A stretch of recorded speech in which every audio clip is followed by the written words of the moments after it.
शिव महापुराण की कथा कहती है, भगवान को जपो, भगवान को भजो, स्मरण करो, जल चढ़ाओ, व्रत करो, साधना करो, पर उसमें थोड़ी सी प्रतीक्षा करो, थोड़ा सा इंतजार करो। हमने एग्जाम दिया, परीक्षा दी, और एग्जाम देने के बाद में उसका रिजल्ट जो आता है वो थोड़ा सा समय लगता है रिजल्ट आने में। हमने कोई चीज बुलवाई ऑनलाइन, हमने कोई वस्तु बुलवाई, उसको भी आने में थोड़ा सा समय लगता है। उसी तरह हम जब परमात्मा का भजन करते हैं, परमात्मा का स्मरण करते हैं, परमात्मा के मंत्र का जाप करते हैं, व्रत करते हैं, साधना करते हैं, उपास करते हैं, तो उसका फल प्राप्त होने में थोड़ा सा समय लगता है, थोड़ा समय लगता है।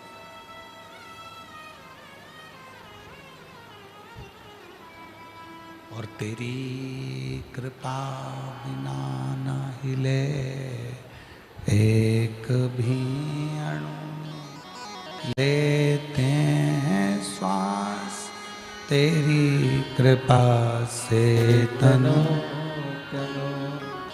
बखान क्या करो मैं लाखों के ढेर का, चपटी भभूत में खजाना कुबेर का। हे गंगाधार मुक्ति द्वार ओमकार तू, भोले ओमकार तू, आयो शरणि हरि शंभु तार तार तू। बखान क्या करो मैं राखों के ढेर का, चपटी भभूत मेरे खजाना कुबेर का। हे गंगाधार मुक्ति ओमकार भोले आयो शरण तिहारी शंभु। उसको जपने के बाद, उसको भजने के बाद, उससे प्रार्थना करने के बाद थोड़ा सा उसका इंतजार करना जरूरी है। थोड़ा सा उसका इंतजार करें, प्रतीक्षा करें। जब आप प्रतीक्षा करेंगे, इंतजार करेंगे, तब शिव प्राप्त जरूर होगा। अब हम करते क्या है, भगवान शंकर को एक लोटा जल चढ़ा देते हैं, भगवान शिव का सोमवार का व्रत कर लेते हैं, प्रदोष कर लेते हैं, सारे व्रत कर लिए, प्रदोष कर लिया, सोमवार कर लिया, पशुपति व्रत कर लिया, और इंतजार नहीं कर रहा। बक्से नहीं चल रहा है भाई, इसके ऊपर के बोलो ना उसको। इंतजार करा, प्रतीक्षा करी, थोड़ा सा इंतजार उस परमात्मा का, थोड़ी सी प्रतीक्षा उस परमात्मा की, सुख जरूर देगी।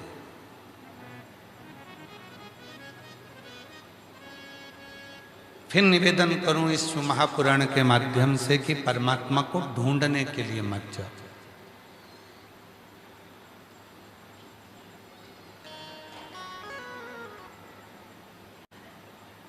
परमात्मा को केवल पुकारने के लिए जाओ, परमात्मा को केवल पुकारो। आप सब, मेरी जीजियां बैठी हुई हैं, मेरे जीजा बैठे हुए हैं, मेरे बुजुर्ग माँ बाप बैठे हुए हैं, मेरी बेटियां, मेरे बेटे सब यहाँ पर बैठे हुए हैं। स्मरण करिएगा, छोटा सा बच्चा है, उसको मच्छर काट गया, वो अपनी मम्मी को ढूंढने जाएगा कि मम्मी को पुकारेगा? बोलो, जम के बोलो जरा, ढूंढेगा कि पुकारेगा? पुकारेगा। छोटा सा बच्चा है, उसको भूख लगी है, उसको प्यास लगी है, वो अपनी मम्मी को ढूंढने जाएगा कि पुकारेगा? पुकारेगा। वो ढूंढने के लिए मम्मी को नहीं जा रहा,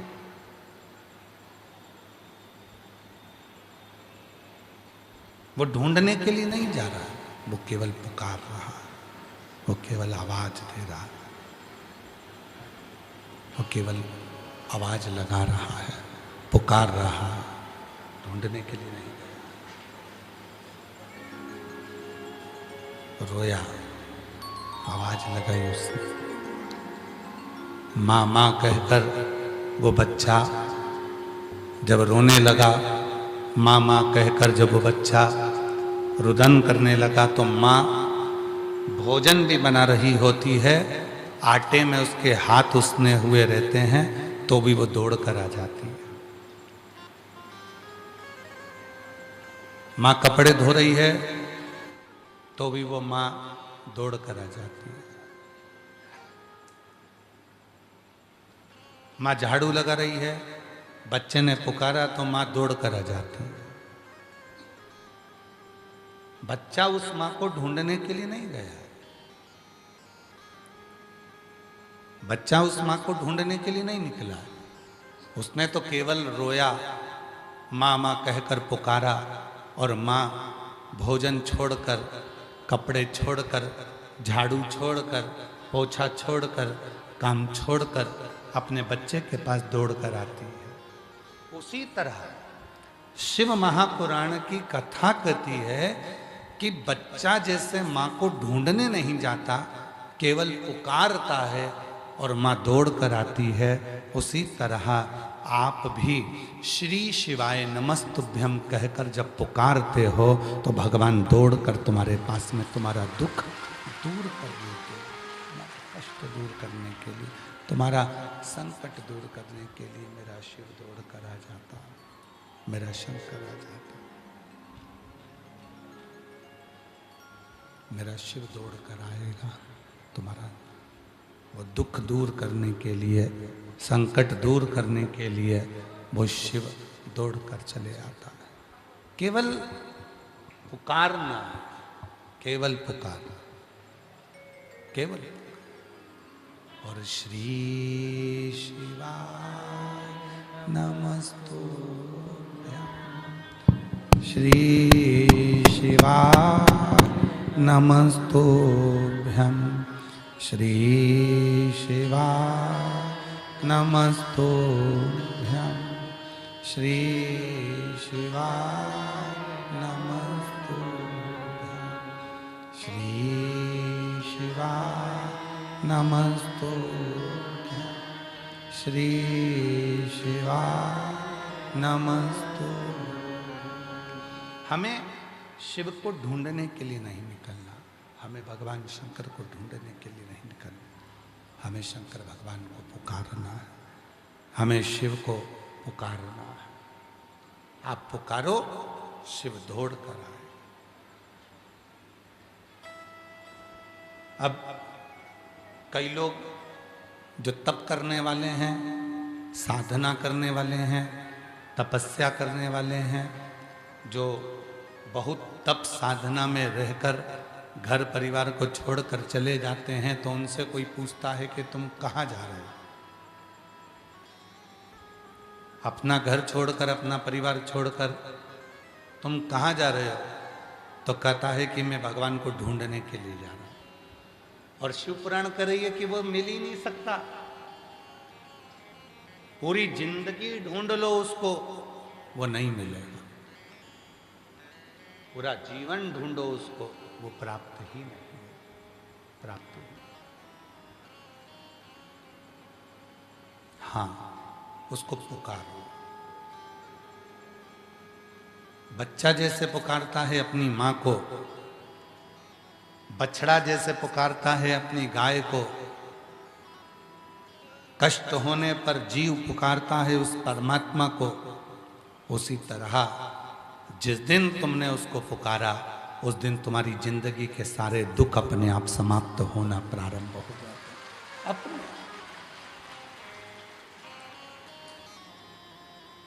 अब आप और हम क्या करते हैं? हम पुकारते नहीं।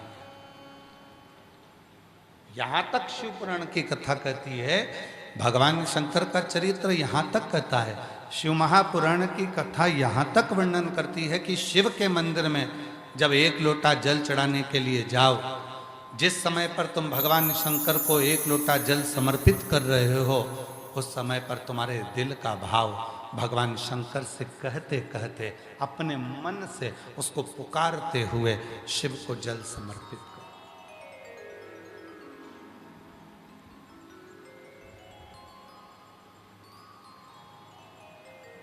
पुकारो उसे। हमने कई लोगों को देखा है, हाथ में माला रहती है,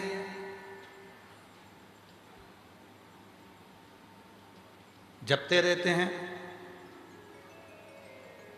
बिल्कुल जपने में लगे रहते हैं, हाथ में माला है और जप चल रहे हैं, रोड पर भी चल रहे हैं, काम भी कर रहे हैं, सबसे मिलजुल भी रहे हैं और माला भी चल रही है। पर शिव महापुराण की कथा कहती है,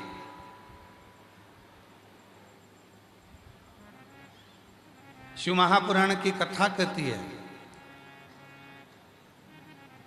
अगर आप बहुत चुप होकर, मौन होकर माला को जप रहे हैं और जपते जपते जपते जपते कुछ देर बाद फिर आपका जो चित्त होता है, आपका जो मन होता है, वो मन, वो चित्त, वो वृत्ति, वो हृदय, वो जो पूर्व में कुछ हुआ होता है, पूर्व में कुछ भान हुआ होता है, पूर्व में जो कुछ क्रम हुआ होता है, वो मन, वो चित्त, वो वृत्ति वहाँ चली जाती है,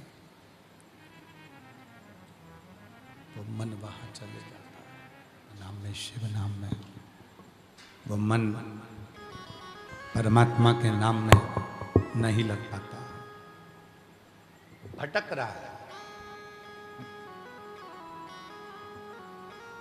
शिव महापुराण में एक बात बड़ी सुंदर कही है, सार्वजनिक रूप से अगर तप कर रहे हो तो मौन हो जाओ, चुप होकर तप करो, जप करो, साधना करो, शंभो शंभो, चुप होकर तप करो, साधना करो, भजन करो, स्मरण करो, मंत्र जाप करो, नाम जाप करो, नाम कीर्तन करो। पर जब तुम एकांत में बैठे हो, जब तुम एकांत में बैठकर जप कर रहे हो, उस समय तुम चुप मत रहो, उस समय तुम्हारे मुख से शब्द का गर्जना होना चाहिए, उस समय पर तुम्हारे मुख से भगवान के मंत्र निकलना चाहिए। इन श्रवण शक्ति में जाने के लिए, इन कानों में जाने के लिए वो शब्द अपने मुख से निकले, वो शब्द अपने मुख से निकले। और जब वो शब्द अपने मुख से निकलेंगे, वो शब्द जब अपने मुख से निकलेंगे तो हमारे ही अपने कानों में वो प्रवेश करेंगे, अपने कानों में जाएंगे, प्रवेश करेंगे।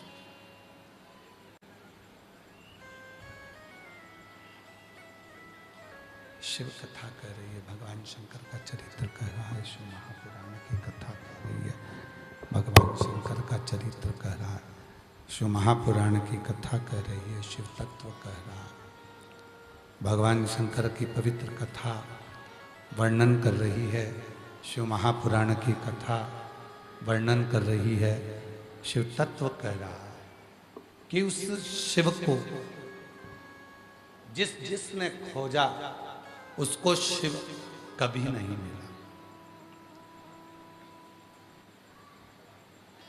पर जिसने खोजना छोड़ दिया और जिसने पुकारना प्रारंभ करा उसको शिव मिल गए।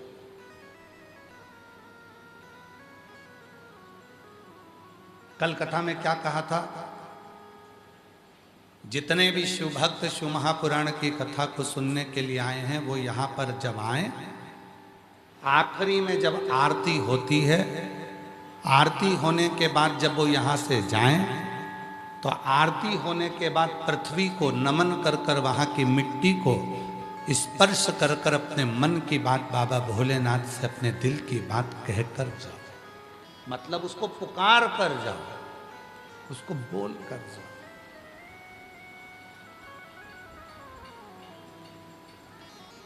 और जब आप उससे अपने दिल की बात बोलकर, अपने दिल की बात पुकार कर, अपने दिल की बात उसको कहकर जाओगे, पुकार के जाओगे, तो वो उस बात को स्वीकार करेगा, उस बात को बोलेगा, स्वीकार करेगा।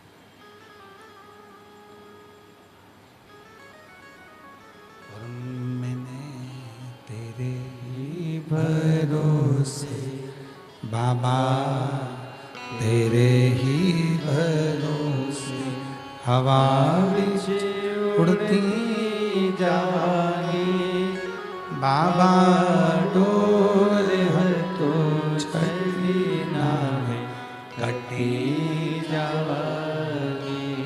भोले मैं तेरी पतंग, शंभो मैं तेरी पतंग, हवा विच उड़ती जावांगी बाबा, डोर है तो छड़ी नावे कटी जावांगी। भोले मैं तेरी पतंग, शंभो मैं तेरी पतंग।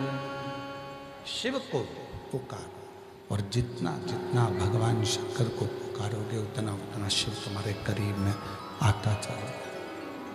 उसको पुकारो।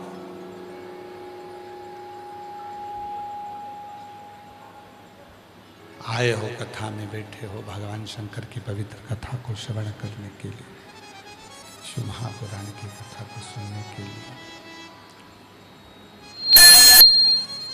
भगवान शिव की कथा को श्रवण करने के लिए। शंभो शंभो शंभो शंभो शंभो शंभो शंभो शंभो शंभो शंभो शंभो शंभो। आप आए हैं भगवान शंकर की कथा को श्रवण करने के लिए, सुनने के लिए।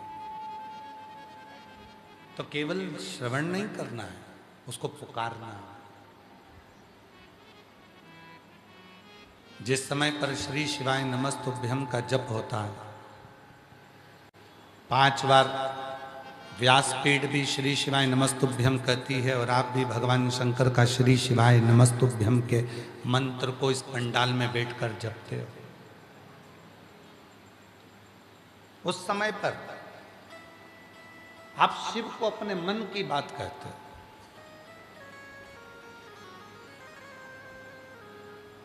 उस समय पर आप भगवान शंकर को अपने दिल की बात कहते हो। शिव को पुकार कर अपने मन का भाव कहते हो, उसको अपने मन की बात सुनाते हो। अब कई लोग कहते हैं क्यों गुरुजी?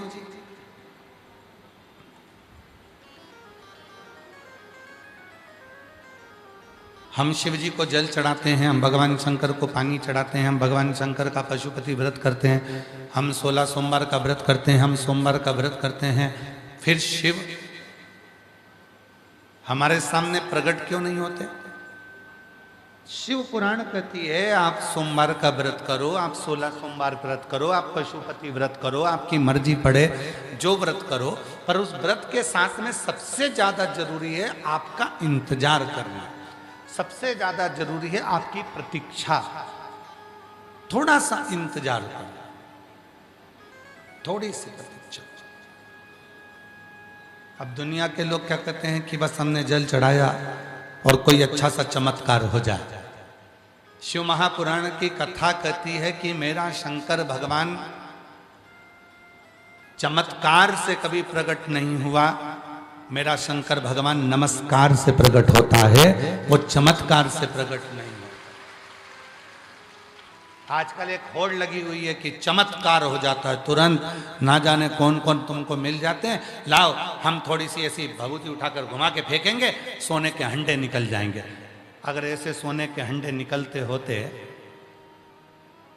तो व्यक्ति को कोई कर्म नहीं करना पड़ता।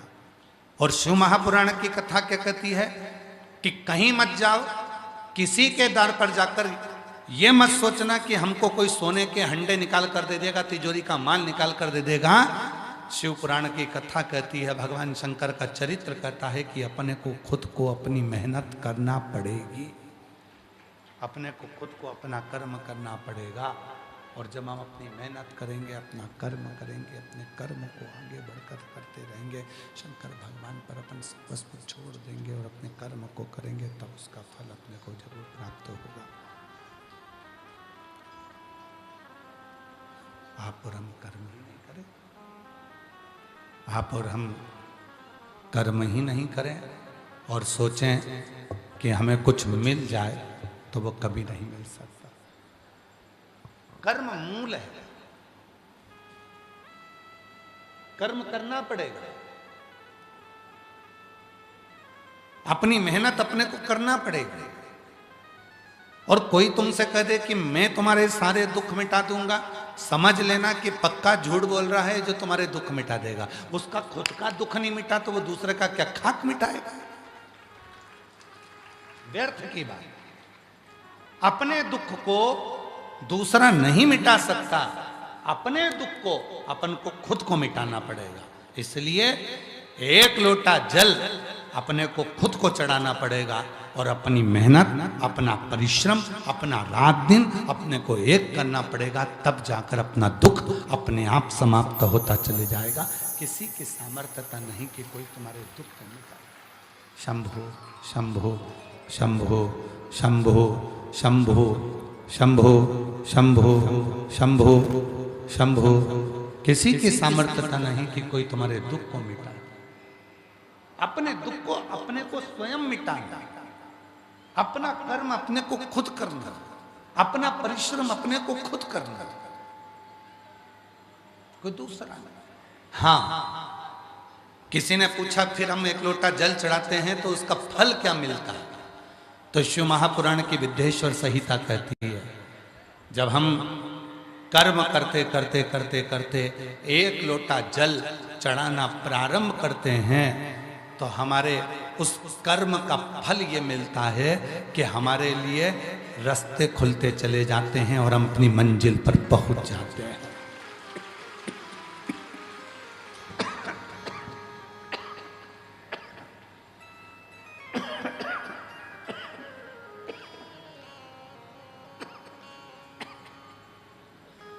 उस कर्म का फल ये मिलता है कि हमें उसका मंजिल मिल जाता है। कर्म का फल ये मिलता है कि हम अपनी मंजिल तक पहुंच जाते हैं। कर्म करो और कर्म के करते करते एक लोटा जल भगवान शिव को समर्पित करते चलो। भगवान शंकर को एक लोटा जल समर्पित करते चलो, वो हमें मार्ग देगा, मंजिल तक पहुंचा देगा। देखिए, यहां बहुत सारी मेरी जीजियां बैठी हैं जिनकी मांग में सिंदूर भरा हुआ है। यहां बहुत सारी मेरी बहनें बैठी हुई हैं जिनके माथे पर बिंदी लगी हुई है। यहां बहुत सारी मेरी जीजियां बैठी हैं जिनके गले में मंगलसूत्र पड़ा है। मांग में सिंदूर, गले में मंगलसूत्र, माथे पर बिंदी, की हिम्मत नहीं होती कि उसको निगाह उठाकर देख ले, क्योंकि उसको लगता है कि इसका पति है, इसका पति है, कहीं आसपास में इसका पति होगा, इसका पति इसके साथ आया होगा, वो आसपास में इसके साथ घूम रहा है।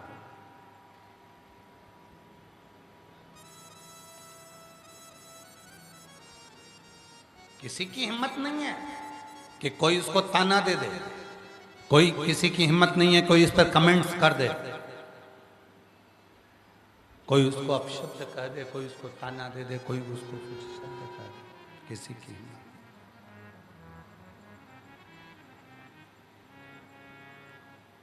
मांग का सिंदूर,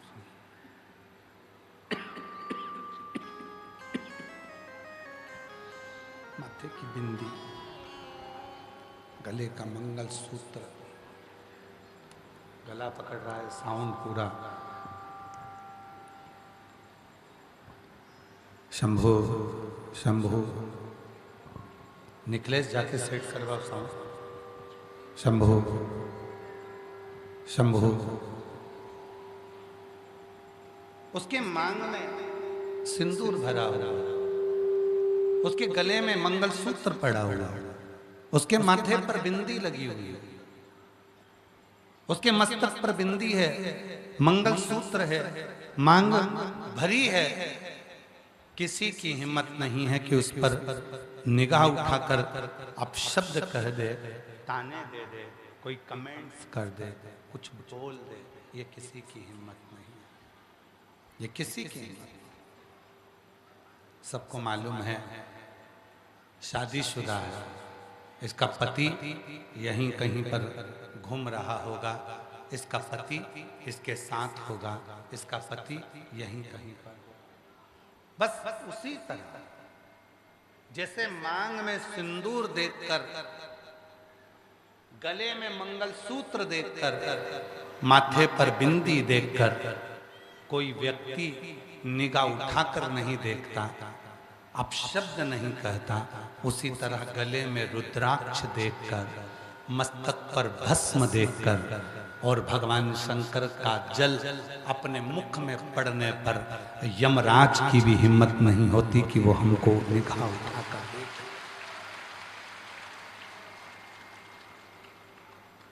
जितनी नेगेटिवता है, जितनी जितनी नेगेटिवता है, ये हमारे करीब में नहीं आती है। जितने जितने गलत विचार हैं ये हमारे करीब में नहीं आते। जितने जितनी बुरे विचार हैं, बुरी सोच है, बुरे कोई कार्य होने वाला है, कोई गलत काम होने वाला है, कोई गलत विचार होने वाले हैं, कोई गलत कार्य होने वाला है, वो हमारे करीब में नहीं आते। तीन चीजें प्रत्येक शिव भक्त को धारण करना चाहिए। पहला, गले में रुद्राक्ष।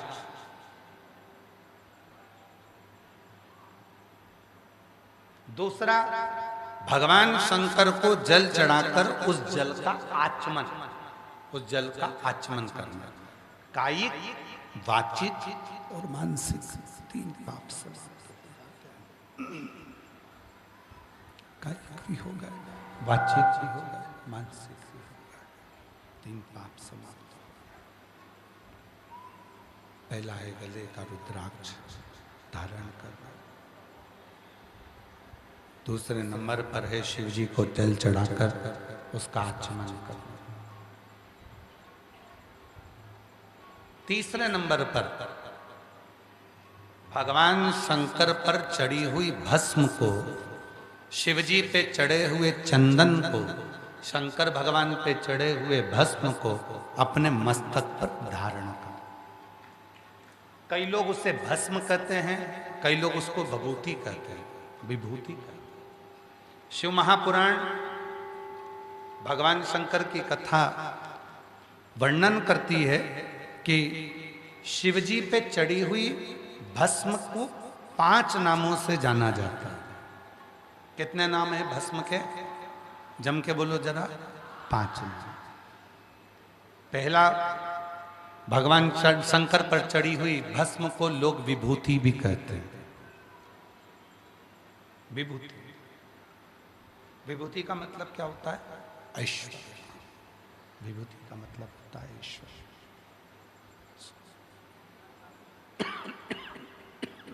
शिव जी पे चढ़ी हुई भस्म को लोग विभूति कहते हैं, ऐश्वर्य उसको कहा जाता है, उसको लोग ऐश्वर्य कहते हैं। कई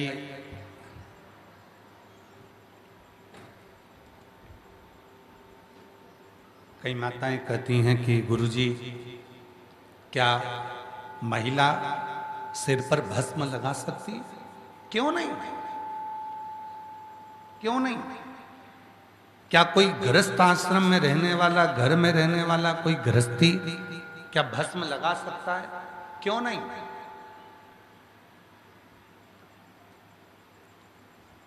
भस्म को विभूति भी कहते हैं। विभूति का मतलब होता है ऐश्वर्य।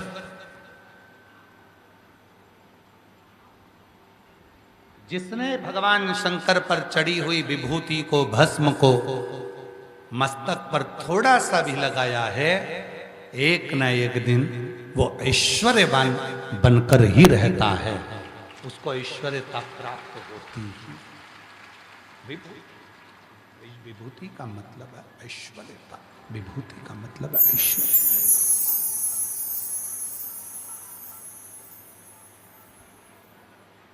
उसको ऐश्वर्य प्राप्त हो जाता है। भस्म के 5 नाम हैं। पहले नंबर पर है विभूति, मतलब ऐश्वर्य देने वाले। दूसरे नंबर पर है भसित। जम के बोलो, क्या नाम है? भसित। भस्म का दूसरा नाम है भसित। भसित का मतलब है जो केवल शिव को मानता है, और जो शिव को मानता है, शिव उसकी मानता है।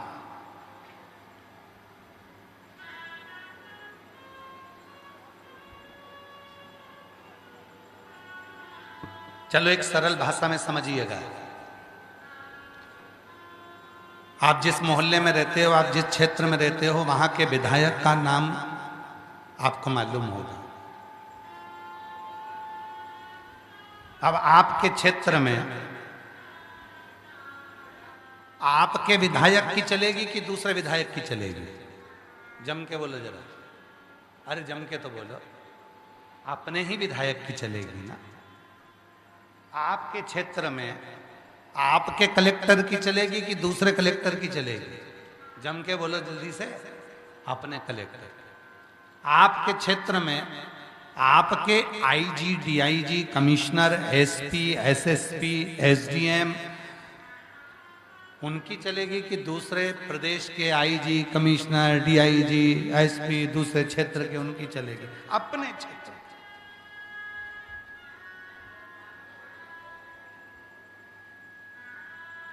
इसलिए भस्म का एक नाम है भसित। भसित का मतलब है कि जिसने मस्तक पर थोड़ी सी भी भस्म लगा ली है। भस्म का एक नाम है भसित, मतलब जिसने थोड़ी सी भी भस्म को धारण कर लिया है, अब उसके ऊपर किसी की नहीं चलेगी, चलेगी तो केवल देव अधिदेव महादेव की चलेगी। भसित किसी दूसरे की नहीं चलती, किसी दूसरे की नहीं चलती, चलेगी तो केवल शिव की चलेगी। भगवान शंकर की, योग हरदानी की, त्रिकालदर्शी की, कैलाशी अविनाशी की ही चलती, फिर वहां किसी दूसरे की नहीं चलती, किसी दूसरे की नहीं चलती। 5 नाम है भस्म के। पहले नंबर पर है विभूति, ऐश्वर्य देने वाली। दूसरे नंबर पर है भसित, मतलब उसने लगा लिया मस्तक पर, उसके ऊपर जिसकी भी चलेगी तो शिव की चलेगी और किसी की नहीं चलेगी। उसके ऊपर ना लोग कहते हैं इसको मंगल लग गया, लोग कहते हैं इसको राहु लग गया, इसको शनि लग गया, इसको केतु लग गया, इसको ये लग गया, इसको कहीं कोई कहता है कि इसको हवा लग गई, कोई ने कह दिया इसको भूत लग गया, कोई ने कह दिया इसको प्रेत लग गया, कोई ने कह दिया इसके ऊपर टोना कर दिया, कोई ने कह दिया इसके ऊपर टोटका कर दिया, किसी ने कह दिया इसके ऊपर बंधन कर दिया। शिव महापुराण की कथा कहती है जिसके मस्तक पर शंकर पर चढ़ी हुई भस्म लग जाती है। भस्म का एक नाम है भसित, और वो भस्म जब भसित के रूप में लग जाती है तो उस पे ना टोना लगता है, ना टोटका लगता है, ना कोई बंधन होता है, ना मंगल लगता है, ना शनि लगता है, ना राहु लगता है, ना केतु लगता है। उस पर केवल एक भस्मधारी भगवान शंकर का आशीर्वाद ही लगता है, इसके सिवा कुछ नहीं लगता। वो भसित है, वो भसित। तो भस्म के नाम 5 हैं। पहले नंबर पर जम के बोलो, जम के आवाज नहीं है। विभूति, जम के बोलो विभूति। दूसरे नंबर पर भसित, तीसरे नंबर पर भस्म। भस्म का मतलब होता है कि शिवजी पे चढ़ी हुई भस्म जैसे हमने अपने मस्तक पर लगाई और हमारी जिंदगी के जितने भी पाप हैं, जितने भी बेकार कर्म हैं, हमारी जिंदगी के जितने भी बेकार कर्म हैं, वो सब भस्म लगाते से ही भस्म हो जाए। वो हमारे पाप, हमारे बेकार कर्म जलकर भस्म हो जाए। वो भस्म तीसरे नंबर